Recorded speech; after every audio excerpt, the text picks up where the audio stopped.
काय होतंय? काय काय झालं? काय झालं? ए ए तुला रोलू काय येतंय? काय येतंय? ए ऐक श्री श्री इकडे बघ, इकडे बघ, इकडे बघ, इकडे बघ, इकडे बघ. ए मला सांग जीभ कशी काढायची?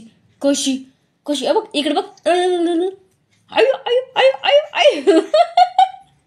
ए नकड्याचे, ए नकड्याचे, लय जीभ काढिते. अगं बाय, अगं बाय. नमस्कार मित्रांनो, स्वागत आहे तुमचं एका नवीन व्हिडिओमध्ये.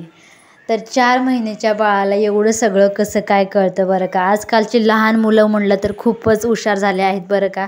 जसं की मोबाईलला 5G असतं तसं मुलांनासुद्धा 5G चालू झालं आहे. तर एवढंसं बाळ आहे, तो पहिल्यांदा रडत होता. मग नंतर त्याच्या मम्मीने त्याला बोलायला लागली. मग तेव्हा तो हसायला लागला आणि त्याला विचारलं की जीभ कशी काढतात. तो एकदम जीभ काढून दाखवत आहे बरं का. तर आजकालची मुलं ना एकदम हुशार झाले आहात आणि मला तर लहान मुलांची व्हिडिओ खूप आवडतात. तुम्हाला आवडला का नाही नक्की व्हिडिओमध्ये कमेंट करून सांगा. धन्यवाद.